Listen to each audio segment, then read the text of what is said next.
Okay guys, today we're going to start off with note card 55, trig integration formulas. And this is basically going to be the opposite of all of your trig derivative formulas. For example, we learned in the fall that the derivative of sine is cosine. So therefore the antiderivative of cosine is sine. Remember, when you see this indefinite integral with a function here, they're asking for the antiderivative of this. So if you know your derivative for sine, we just go the other way. All of these, by the way, will be flashcards. I'm just going to box the first one, but please understand that we're going to make all 6 of these into flashcards. Okay, let's go down to number 3 for a second. Since the derivative of tangent is secant squared, the antiderivative of secant squared is tangent.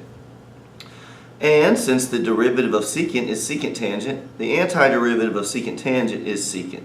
So those are pretty much straight off the fall semester.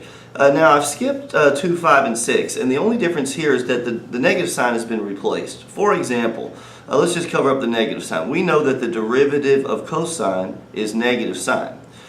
But if I want the integral of positive sine, that just means the negative would go over here. So the antiderivative of sine is negative cosine.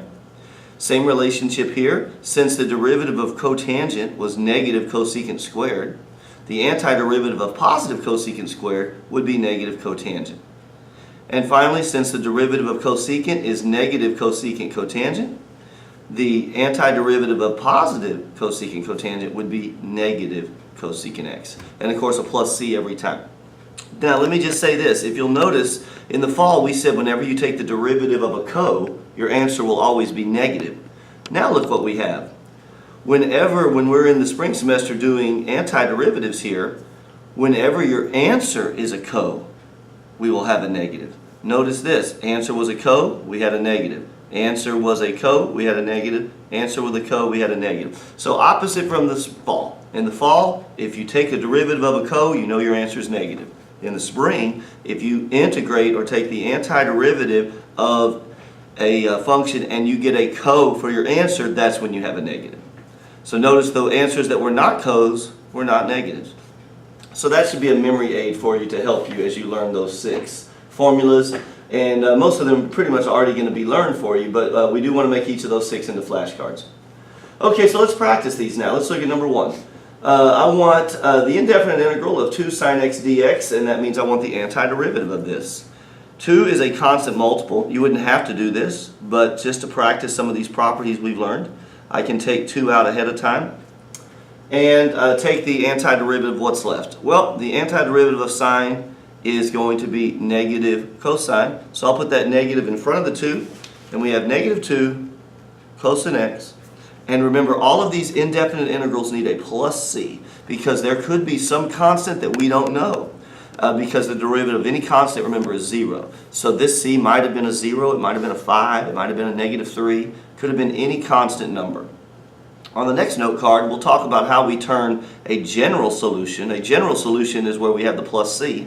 A particular solution is where we actually figure out what c is. But to do that, we need a little more information, and we'll do that on the next note card. Okay, so number 2, now I'm going to raise up a little bit, and we'll go back and access those formulas as we need to. I want the integral of pi secant squared theta minus cosecant squared theta d theta. Well, remember, we're allowed to integrate one term at a time here, kind of like the distributive property for integration, so to speak. So I can put pi out as a constant multiple and take the antiderivative of secant squared theta d theta and then subtract away the integral of cosecant squared theta d theta. Now once again, these are kind of optional steps for practicing the property. You could have just gone right down the line right away. So this isn't necessarily something that has to be written, but it is a nice way to organize the work and also to practice those properties we've learned. Okay, so pi is a constant multiple. It's going to hang around. The antiderivative of secant squared will be tangent because the derivative of tangent is secant squared. So I have pi tangent theta. Now I have a minus sign here, but look what's going to happen. The antiderivative of cosecant squared, we know that cosecant squared is linked to cotangent because the derivative of cotangent is negative cosecant squared.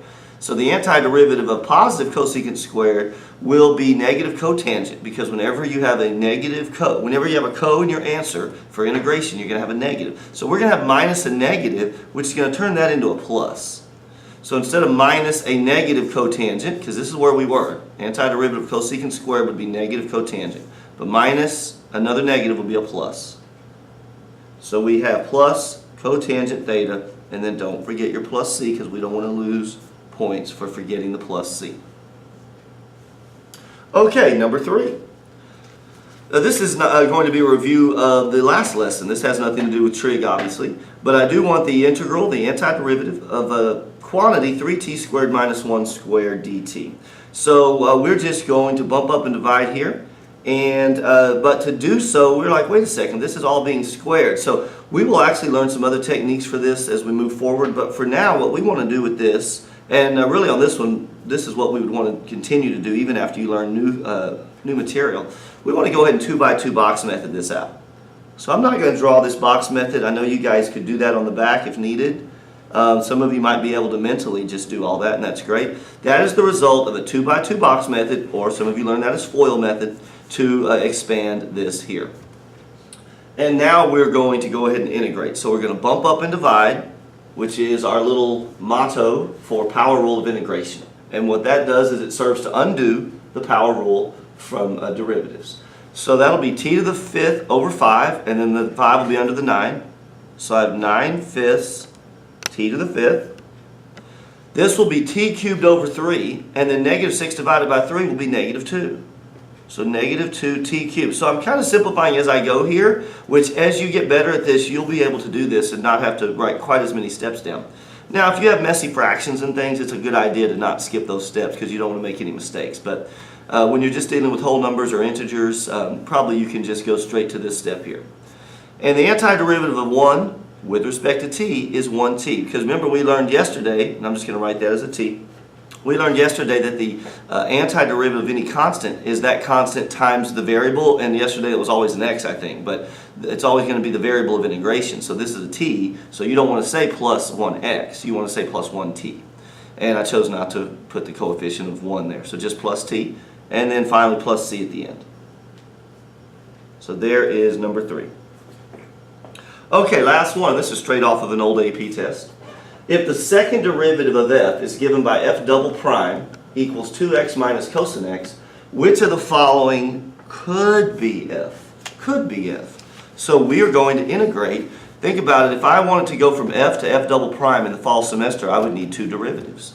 Well, to go from f double prime back to f, I will need 2 antiderivatives. So let me rewrite this problem, because if this was a free response, I kind of want to show you how you would want to structure this. I start off by rewriting the original problem, and I want to show the reader that I'm going to integrate each side. So integral dx, integral parentheses dx. Don't ever draw an integral symbol without accompanying it with a d, whatever the variable is, in this case dx. And remember, if you have more than one term in your integram, we want to put that in parentheses or a bracket.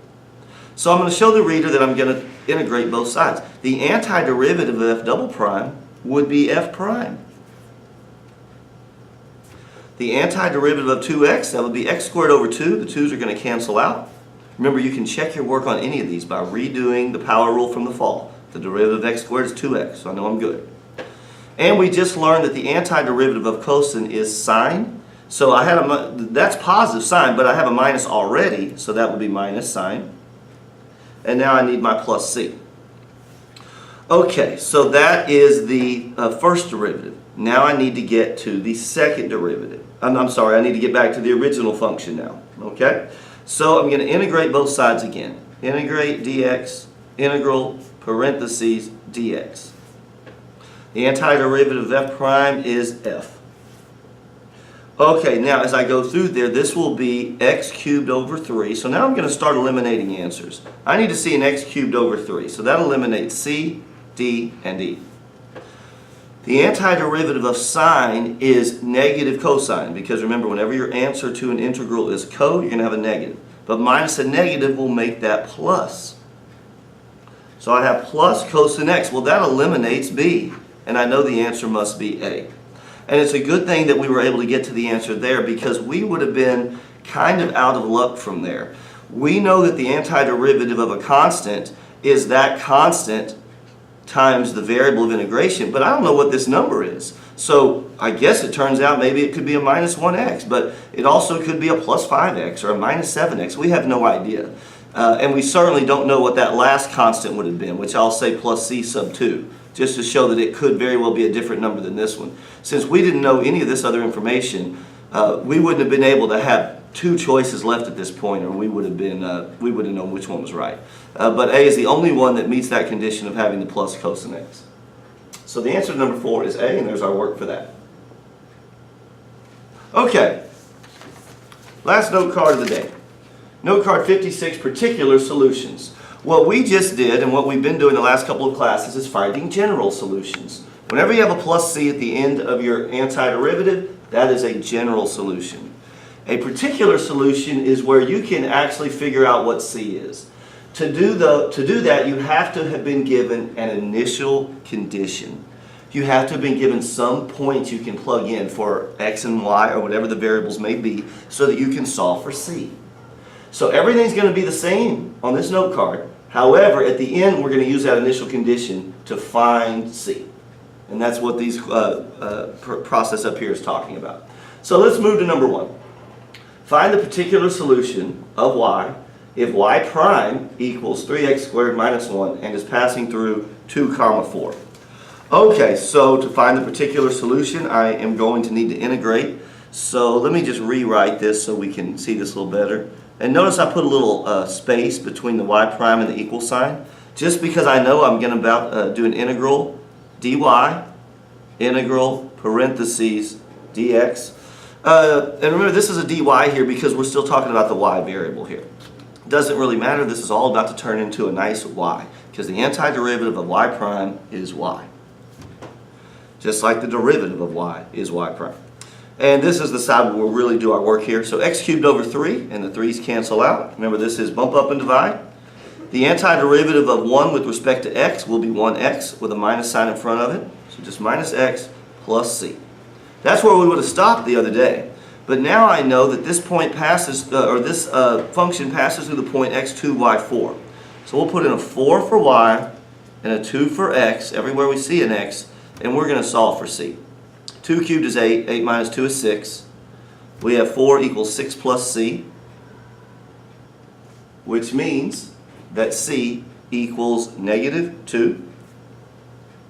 So we can now write our particular solution. We're going to go back to our general solution and so I'm going to do an arrow here.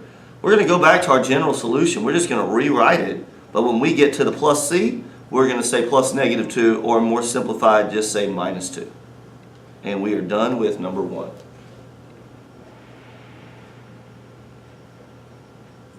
Okay, same thing on number 2 here. Find the particular solution. They give me f prime of x equals 3 over x to the 4th, where x is greater than 0. And this passes through 1 comma 2. So here we go. Let's get this ready for the power rule for integration. Remember that we want to follow similar techniques to how you would get this ready for the power rule of differentiation. If I wanted you to take the derivative of this from the fall semester, hopefully you would bring that x to the 4th up and make it x to the negative 4th so that you can avoid quotient rule. So that's what I want to do to get it ready for integration as well. And I didn't do a good job of leaving a space here, so I'll squeeze this in. Integral dx. Since this is in function notation, this is dx here. Had it been y prime, I would have put dy. And that's just a notation issue because we know in the next step it's going to just all go to either y or f of x anyway. So integral dx, integral dx. I don't need a parentheses here because it's just one term. Antiderivative of capital F prime will be capital F of x. And bump up and divide here. So I'll have x to the negative third over negative 3. If we can visualize that a little bit here, if you need to do a sidebar, you can, or if you just want to write it on your main work, you can. X to the negative 3 over negative 3, and then I've still got this 3 up here, so that's going to divide out and just be negative 1 there.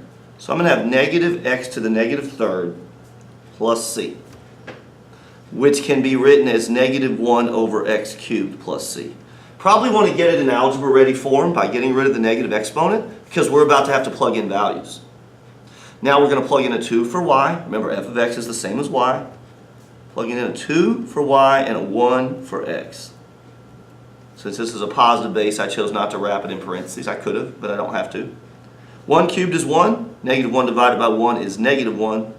I'm left with 2 equals negative 1 plus c. So c will be 3, which means I can now write my particular solution. So let me come over here to do that. And remember, I'm just going to go find my general solution, preferably the algebra ready form. Negative 1 over x cubed, but instead of plus c, we now have plus 3, and we're done. Okay, last problem, straight off of an old test. The acceleration of a particle, moving along the x-axis at a time t is given by a of t equals 6t minus 2. If the velocity is 25 when t equals 3, so there's an initial condition for velocity, and the position is 10 when t equals 1, there's an initial condition for position, then the position function x of t equals blank. So we are going to basically do two particular solutions. We're going to get a velocity particular solution, then we're going to integrate again and get a position particular solution, and then we'll be done. So I'm going to rewrite a of t. This time I did remember to leave a little space. So integrate dt, integrate parentheses dt. The antiderivative of acceleration is velocity, because the derivative of velocity is acceleration. And we're going to bump up and divide here. T squared over 2. 2 into 6 is 3. So I have 3t squared minus 2t, because the antiderivative of negative 2 with respect to t will be minus 2t plus c. Initial condition, velocity is 25 at time t equals 3. So plugging in a 3 everywhere I see a t. And we got to do some PEMDAS here. I got 9, 3 squared is 9 times 3 is 27, minus 6 plus c. So I have 25 equals 21 plus c, so c is 4. So now I'm going to go back, let me draw an arrow here going from general solution for velocity to particular solution for velocity. So my particular velocity solution is 3t squared minus 2t plus 4. Let me bring this up a little bit. And notice I left a little space because I know I'm going to integrate again. Integrate dt, integrate parentheses dt. Let's stay in good habits. On a multiple choice, if you didn't put those parentheses in, nobody's ever going to know. But on a free response, we want to be real accurate there so that that little width differential that we talked about with Riemann sums is getting multiplied by the entire function and not just by the 4. Okay, because remember, this is all linking back to base times height. Okay? Alright, so the antiderivative of velocity is position. Position is usually denoted with an x of t or an s of t. They used x of t here, so that's what we need to use. And one more bump up and divide. T cubed over 3 and the 3's cancel out. T squared over 2 and the 2's cancel out, but I have a negative. And 4t, integral with respect, antiderivative of 4 with respect to t is 4t.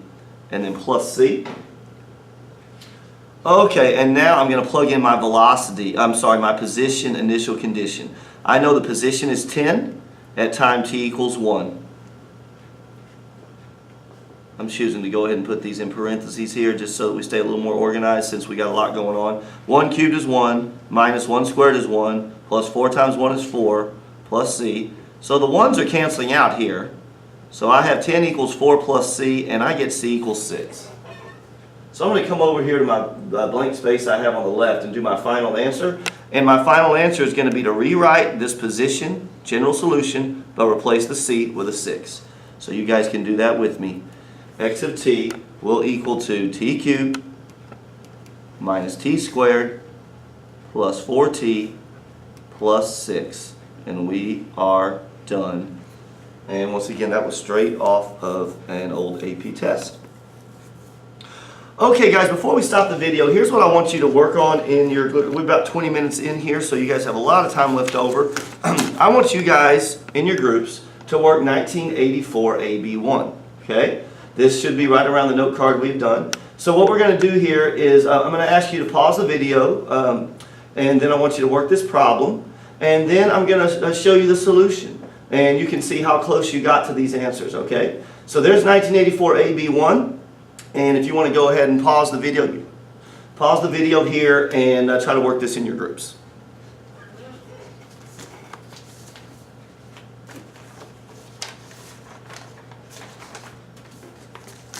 Okay, hopefully you've had a chance to look at 1984 AB1, and here are your solutions. So I'm just going to leave this up here for a second. Of course, you guys can always pause the video and take as long as you need to check your work or copy down any corrections you need. This is the worked out solutions for 1984 AB1. Hold on to this, okay? I'll have you turn this in as a classwork assignment. And once again, I certainly hope that you guys didn't just watch me put this on the board here. Make sure you've done this and try to then correct it in your groups. And if you do have any questions about how we get to any of this, be ready to ask me when we see each other again next week, okay? Okay, let me show you what your homework is. Let me bring this up, guys, so you can see the rest of the solutions here. There's part B. And once again, you can pause this as much as you need to. And here is C. So those are the worked out solutions to 1984 AB1. Okay, we still have hopefully some class time left over to get started on your homework. Here are your 2 homework assignments due next time we meet next week, which I guess will be on Monday. We have indefinite integrals. The title is kind of chopped off here, but that is indefinite integrals. And I know it's 1 through 20, but a lot of these go really quickly, guys. Okay? And that's practicing some geometry work where we use geometry formulas, and also here practicing our bump up and divide repeatedly. Okay? Indefinite integrals, and then you have a little multiple choice page that is after your particular solutions note card. This is chapter 4 multiple choice after particular solutions, and we have some problems on there related to that as well as some review problems. And those will be stapled together due on Monday. And that's it.